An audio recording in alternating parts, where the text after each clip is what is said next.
ದಸ್ಕತ್ ಚಿತ್ರತಂಡ ಶೂಟಿಂಗ್ ಮುಗಿಸಿ ರಾಜ್ಯಾದ್ಯಂತ ತೆರೆಯ ಮೇಲೆ ತರಲು ಸಿದ್ಧವಾಗಿದೆ. ಹೊಸ ಮುಖಗಳನ್ನು ಒಗ್ಗೂಡಿಸಿಕೊಂಡು ಈ ಚಿತ್ರವನ್ನ ನಿರ್ಮಾಣ ಮಾಡಿದ್ದು ಕನ್ನಡದಲ್ಲಿ ರಾಜ್ಯಾದ್ಯಂತ ಮೇ 9ರಂದು ಬಿಡುಗಡೆಯಾಗಲಿದೆ. ಈ ಚಿತ್ರ ನಿರ್ಮಾಪಕರು ಜಗದೀಶ್ ಆಗಿದ್ದು ನಿರ್ದೇಶಕರಾಗಿ ಅನೀಶ್ ಪೂಜಾರಿ ಕಾರ್ಯನಿರ್ವಹಿಸಿದ್ದಾರೆ. ಈ ಕುರಿತು ಇಂದು ಶಿವಮೊಗ್ಗದಲ್ಲಿ ನಡೆದ ಪತ್ರಿಕಾಗೋಷ್ಠಿಯಲ್ಲಿ ದಸ್ಕತ್ ಚಿತ್ರದ ನಿರ್ದೇಶಕರಾದ ಅನೀಶ್ ಪೂಜಾರಿ ಮಾಹಿತಿ ನೀಡಿದರು.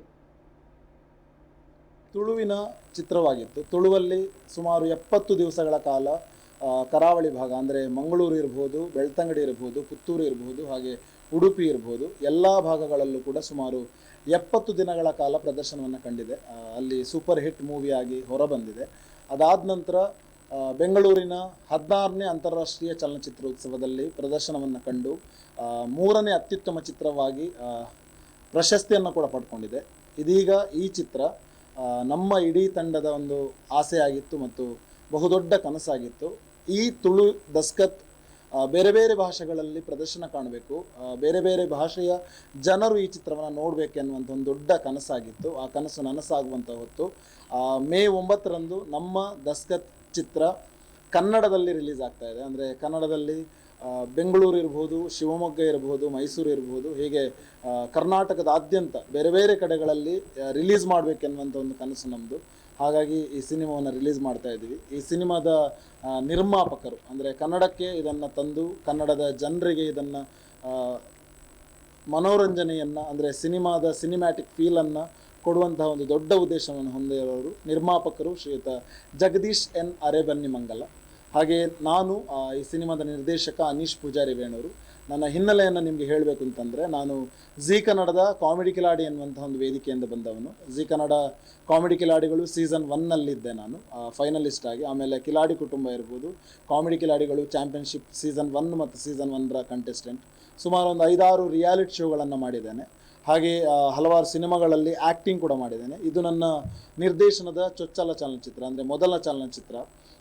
ಕಾಮಿಡಿ ಜಾನರಲ್ಲಿ ನಾನು ಹಲವಾರು ರೀತಿಯ ಕಂಟೆಂಟ್ಗಳಲ್ಲಿ ಆ್ಯಕ್ಟ್ ಮಾಡಿದ್ದೇನೆ ಮತ್ತು ಬೇರೆ ಬೇರೆ ರೀತಿಯ ಕಂಟೆಂಟ್ಗಳನ್ನು ಕ್ರಿಯೇಟ್ ಮಾಡಿದ್ದೇನೆ. ಆದರೆ ಇದೊಂದು ನನ್ನ ಜೀವನದ ಮತ್ತು ನಮ್ಮ ಇಡೀ ತಂಡದ ಜೀವನದ ಒಂದು ಬಹುಮುಖ್ಯ ಸಿನಿಮಾ ದಸ್ಕತ್. ಈಗಾಗಲೇ ನಮ್ಮ ತಂಡದಿಂದ ಸುಮಾರು ಒಂದು 8 ಕಂಟೆಂಟ್ಗಳನ್ನು ಮಾಡಿದ್ದೇವೆ. ನಮ್ಮ ಮೊದಲ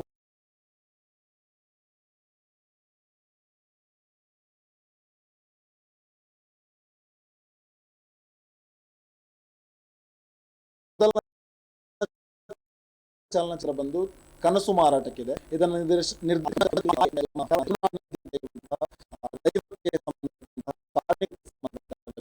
ಇದು ಈಗಾಗಲೇ ಟಾಕೀಸ್ ಆ್ಯಪ್ ಅಂದರೆ OTT ಪ್ಲಾಟ್ಫಾರ್ಮ್ ಅಲ್ಲಿ ಇದೆ.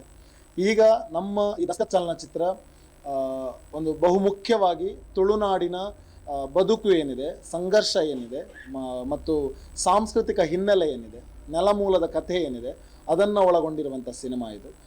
ಇದರಲ್ಲಿ ನಾವು ಮುಖ್ಯವಾಗಿ ತೋರಿಸಲಿಕ್ಕೆ ಹೊರಟಿರುವಂಥದ್ದು ತುಳುನಾಡಿನಾದ್ಯಂತ ಇರುವಂತಹ ಕಲೆ ಏನಿದೆ, ಸಂಸ್ಕೃತಿ ಏನಿದೆ ಅದನ್ನು. ಇದರಲ್ಲಿ ಮುಖ್ಯವಾಗಿ ನಮ್ಮ ಭಾಗದಲ್ಲಿ ಬರುವಂತಹ ಆಟಿಕಳೆಂಜ ಎನ್ನುವಂಥ ಒಂದು ಪರಿಕಲ್ಪನೆ ಇದೆ, ಪುರುಷ ವೇಷ ಎನ್ನುವಂಥ ಒಂದು ಪರಿಕಲ್ಪನೆ ಇದೆ ಮತ್ತು ನಾಡಿನಾದ್ಯಂತ ತುಂಬ ಪ್ರಚಲಿತ ಇರುವಂತಹ ಶಿವರಾತ್ರಿ, ಅಂದರೆ ಶಿವರಾತ್ರಿ ಉತ್ಸವವನ್ನು ಬರಿಯ ತುಳುನಾಡಿನವರು ಮಾತ್ರ ಅಲ್ಲ, ಕರ್ನಾಟಕದಾದ್ಯಂತ ಭಾರತದಾದ್ಯಂತ ಎಲ್ಲ ಕಡೆಗಳಲ್ಲೂ ಆಚರಿಸ್ತಾರೆ. ಅದರ ನಮ್ಮ ಕಡೆ ಹೇಗಿದೆ ಅದರ ಆಚರಣೆ ಎನ್ನುವಂಥದ್ದನ್ನು ಕೂಡ ತೋರಿಸಿದ್ದೀವಿ. ಅದರ ಜೊತೆಗೆ ಒಂದು ನೈಜವಾದಂತಹ ಅಭಿನಯವನ್ನು ತೋರಿಸಬೇಕೆನ್ನುವಂಥ ಒಂದು ದೊಡ್ಡ ಆಸೆ ನಮಗಿತ್ತು. ಹಾಗಾಗಿ ಪ್ರತಿಯೊಬ್ಬ ಕಲಾವಿದನೂ ಕೂಡ ತುಂಬ ನೈಜವಾಗಿ ಅಭಿನಯಿಸಿದ್ದಾರೆ. ನೀವು ಈಗಾಗಲೇ ಟ್ರೈಲರ್ ನೋಡಿದರೆ ನಿಮಗೆ ಒಂದಷ್ಟು ಮಾಹಿತಿ ಅದರಲ್ಲಿ ಸಿಕ್ಕಿರ್ಬೋದು. ಹಾಗೆ ಈ ಸಿನಿಮಾದ ಛಾಯಾಗ್ರಹಣವನ್ನು ಮಾಡಿದವರು ಸಂತೋಷ್ ಆಚಾರ್ಯ ಗುಂಪಲಾಜೆ ಅಂತ.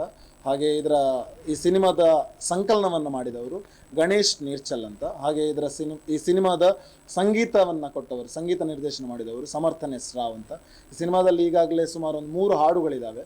ಒಂದು ನಮ್ಮ ನಾಡಿನ ಅಸ್ಮಿತೆಯನ್ನು ತೋರಿಸುವ ಹಾಗೆ ಮತ್ತು ಇಡೀ ನೈಜ ಚಿತ್ರವನ್ನು ತೋರಿಸುವ ಹಾಗೆ, ನಮ್ಮ ಒಂದಷ್ಟು ಬಾಲ್ಯದ ನೆನಪುಗಳು ಮತ್ತು ಬದುಕಿನ ಹಿನ್ನೆಲೆಯನ್ನು ತೋರಿಸುವ ಹಾಗೆ ಒಂದು ಈ ಭಾವಲೋಕದ ಎನ್ನುವಂಥ ಒಂದು ಹಾಡು ಇದೆ. ಹಾಗೆ ಆಟಿಕಳೆಂಜನ ಒಂದು ಹಾಡು ಇದೆ. ಹಾಗೆ ಒಂದು ಪ್ಯಾಥೋ ಸಾಂಗ್ ಇದೆ ಮತ್ತು ಒಂದಷ್ಟು 2 ಬಿಟ್ಟು ಸಾಂಗ್ಗಳು ಇದ್ದಾವೆ. ಹಾಗೆ ಇದರ ಕಾರ್ಯಕಾರಿ ನಿರ್ಮಾಪಕರು ಪ್ರಜ್ನೇಶ್ ಶೆಟ್ಟಿ ಅಂತ. ಒಟ್ಟು ನಮ್ಮ ಈ ದಸ್ಕತ್ ಸಿನಿಮಾ ಬಂದು ನಮ್ಮ ನಾಡಿನ ಬದುಕಿನ ಹಿನ್ನೆಲೆ ಏನಿದೆ, ನಾನು ಮೊದಲೇ ಹೇಳಿದಾಗೆ ಸಾಂಸ್ಕೃತಿಕ ಹಿನ್ನೆಲೆ ಏನಿದೆ, ಮತ್ತು ಬದುಕಿನ ಸಂಘರ್ಷ ಏನಿದೆ ಎಲ್ಲವನ್ನು ಒಳಗೊಂಡಿರುವಂತಹ ಒಂದು ಸಿನಿಮಾ ಅಂತ ಹೇಳ್ಬೋದು. ಈಗ ಕನ್ನಡಕ್ಕೆ ಬರ್ತಾ ಇದೆ ಮೇ 9ನೇ ತಾರೀಕು. ಶಿವಮೊಗ್ಗದ ಅಂದರೆ ನಾವು ಯಾವಾಗಲೂ ಹೇಳೋದಿದೆ, ನಮ್ಮ ಜೊತೆಗೆ ಕೈ ಜೋಡಿಸುವಂತಹ ಹಲವಾರು ಪ್ರದೇಶಗಳು, ಅಂದರೆ ನಮಗೆ ತುಂಬ ಇಷ್ಟವಾದಂಥವು ಯಾವುದು ಕೇಳಿದರೆ ಇದು ಮುಖಸ್ತುತಿ ಅಂತಲ್ಲ, ನಾನು ಯಾವಾಗಲೂ ಶಿವಮೊಗ್ಗವನ್ನು ಸಿಹಿಮೊಗ್ಗೆ ಅಂತ ಹೇಳೋದಿದೆ. ನಾವು ಇವರ ಜೊತೆ ಎಲ್ಲ ಹೇಳೋದಿದೆ. ಅಂದರೆ ಇಲ್ಲಿ ಬಂದಾಗ ಇಲ್ಲಿ ಕೊಡುವಂತಹ ಪ್ರೀತಿ ಏನಿದೆ, ಇಲ್ಲಿ ಕೊಡುವಂತಹ ಒಂದು ಗೌರವ ಏನಿದೆ ಅದು ತುಂಬ ದೊಡ್ಡದು. ನಾನೊಬ್ಬ ಆರ್ಟಿಸ್ಟ್ ಆಗಿ ಇಲ್ಲಿಗೆ ಯಾವಾಗಲೂ ಬರ್ತಾ ಇದ್ದೆ, ಇವತ್ತು ನಾನು ಒಬ್ಬ ನಿರ್ದೇಶಕನಾಗಿ ಬಂದಿದ್ದೇನೆ. ಆರ್ಟಿಸ್ಟ್ ಆಗಿ ಬಂದಾಗ ನನಗೆ ಸಿಕ್ಕಂತಹ ಪ್ರೀತಿ ಏನಿದೆ, ನಿರ್ದೇಶಕನಾಗಿಯೂ ನನಗೆ ಅದೇ ಪ್ರೀತಿ ಸಿಗುತ್ತೆ ಅನ್ನುವಂಥ ಒಂದು ದೊಡ್ಡ ಭರವಸೆ ಇದೆ. ನೀವೆಲ್ಲರೂ ಕೂಡ ಸೇರಿ ದಸ್ಕತನ್ನು ಗೆಲ್ಲಿಸಬೇಕು. ಯಾಕೆ ದಸ್ಕತನ್ನು ಗೆಲ್ಲಿಸಬೇಕು ಅಂತಂದರೆ, ತುಂಬ ಜನ ಕೇಳೋದಿದೆ ಪ್ರಶ್ನೆಗಳು. ಸಿನಿಮಾಗಳು ಬರ್ತವೆ, ತುಂಬ ಸಿನಿಮಾಗಳು ಬಂದಿದ್ದಾವೆ, ಹಲವಾರು ಸಿನಿಮಾಗಳು ತುಂಬ ಚೆನ್ನಾಗಿ ಓಡಿದೆ, ಹಲವಾರು ಸಿನಿಮಾಗಳು ತುಂಬ ಚೆನ್ನಾಗಿ ಓಡಿಸಿದ್ದಾರೆ ಅನ್ನುವಂಥ ಒಂದು ಪ್ರಶ್ನೆಗಳನ್ನು ತುಂಬ ಜನ ಹೇಳ್ತಾ ಇರ್ತಾರೆ. ಬಟ್ ನಮಗೊಂದು ದೊಡ್ಡ ಆತ್ಮವಿಶ್ವಾಸ ಇದೆ, ದಸ್ಕತ್ ಗೆಲ್ತದೆ. ಬಿಕಾಸ್ ಆಲ್ರೆಡಿ ಗೆದ್ದಿದೆ. ನಾವು ತುಳುವಲ್ಲಿ ರಿಲೀಸ್ ಮಾಡಿದಾಗಲೂ ಅದೇ ಭಯ ಇತ್ತು ಗೆಲ್ತದ ಇಲ್ವ ಅಂತ. ಬಟ್ ಗೆಲ್ಸಿದ್ದಾರೆ. ಅದು ಯಾರು ಗೆಲ್ಸಿದ್ದು ಅಂತಂದರೆ ಪ್ರೇಕ್ಷಕರು. ಆ ಗೆಲ್ಲೋದಕ್ಕೆ ಮುಖ್ಯ ಕಾರಣ ಆದವರು ಯಾರು ಅಂತ ಕೇಳಿದರೆ ಪತ್ರಕರ್ತರು. ಸೊ ನೀವೆಲ್ಲರೂ ಕೂಡ ಸುದ್ದಿಯನ್ನು ಬಿತ್ತರಿಸಿದ್ರಿಂದಾಗಿ, ಆ ಸುದ್ದಿ ಅವರಿಗೆ ತಲುಪಿದ್ರಿಂದಾಗಿ ಅವರು ಬಂದು ಸಿನಿಮಾವನ್ನು ನೋಡಿರ್ತಾರೆ. ಸೊ ಅದೇ ಆಸೆ ನಮಗೆ, ಕನ್ನಡದಲ್ಲೂ ಗೆಲ್ಲಬೇಕು ಅಂತ. ಶಿವಮೊಗ್ಗದಲ್ಲೂ ಕೂಡ ಹೌಸ್ಫುಲ್ ಶೋ ಹೋಗಬೇಕು ಅಂತ ದೊಡ್ಡ ಕನಸಿದೆ. ಅದಕ್ಕೆ ಸಾಥ್ ಕೊಡ್ತಿರೋರು ಶ್ರೀಯುತ ನಮ್ಮ ರಘು ಗುಂಡ್ಲು ಅವರು ಕೂಡ ಇದ್ದಾರೆ, ಆ್ಯಂಡ್ ಪುನೀತ್ ಇದ್ದಾರೆ, ನಮ್ಮ ಶ್ರುತೇನ್ ಇದ್ದಾರೆ. ಎಲ್ಲರೂ ಕೂಡ ಸೇರಿಕೊಂಡು ನಮಗೊಂದು ದೊಡ್ಡ ಸಾಥ್ ಕೊಟ್ಟಿದ್ದಾರೆ.